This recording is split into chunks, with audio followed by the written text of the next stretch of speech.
To Congressman Mike Waltz, the Florida Republican, kind enough to join us now.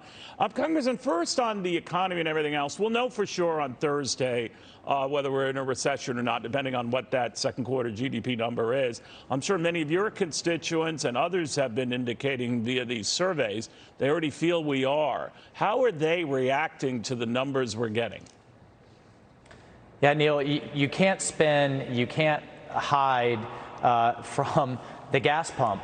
And it underlines and underscores every aspect of our economy. Everything has to be transported. Everything has to be delivered somewhere. And until Biden is willing to take on the progressives when it comes to our domestic energy policy, they're going to keep flailing around at this issue, and they are going to feel it when it comes to the ballot box in November. So you don't buy what they're saying, that it's already working. They're opening up the Strategic Petroleum Reserve and pushing in that regard has sent gas prices down nearly 40 days running. We're over the worst of it. Things are getting better. That's just I didn't buy it when they said it was. Buy that, right?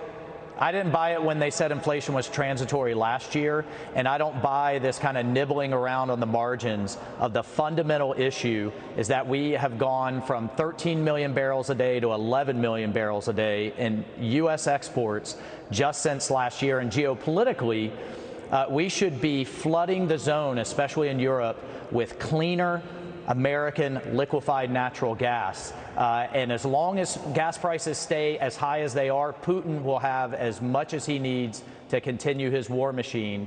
Instead of funding dictatorships and looking for their oil and gas, let's fund and let's support American oil and gas, and we will solve all kinds of problems, killing multiple birds with one stone. Just to belabor this point with one other question, I'm curious what you make of the Russians now. They've sort of reopened the spigot through Gazprom, their state-controlled energy company, but providing a lot less natural gas to Europe than in the past.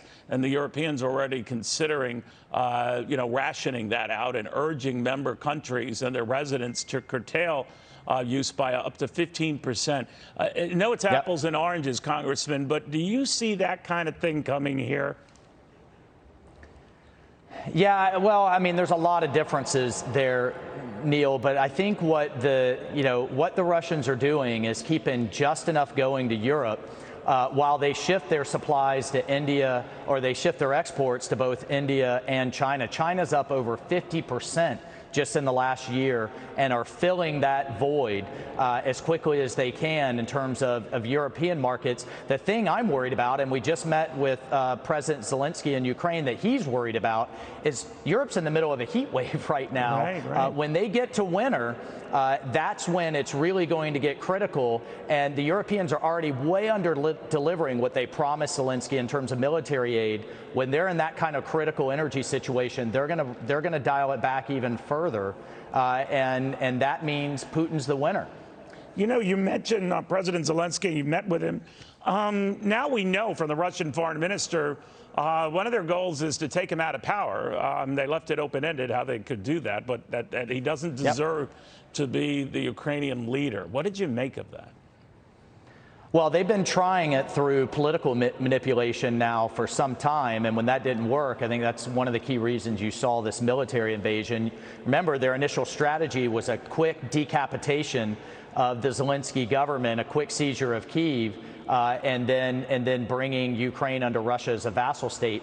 Obviously, that didn't work. Zelensky deserves all the credit we can give for his leadership in rallying not just the Ukrainian people, but I think all of the world to their fight for freedom. But he is incredibly afraid that the Biden administration will settle with the lines as they are, and that means that all Putin is going to do is hit a pause button, refit his military, and he'll be right back at it again. Zelensky is just incredibly concerned the administration is helping him play for a tie or helping him not lose so badly, rather than giving him what he needs to win in the time that he needs it, which is now. You were mentioning China, sir, and I'd be remiss if I didn't mention this dust-up over whether Nancy Pelosi can go ahead to Taiwan as she wants. A number of your Republican colleagues, maybe you are among them, says that she should go. The Chinese are apoplectic about it and don't think she should. I don't know what President Biden's view is on it, but he's been pretty quiet about it. How do you feel about her going to Taiwan? Oh, I think she should absolutely go.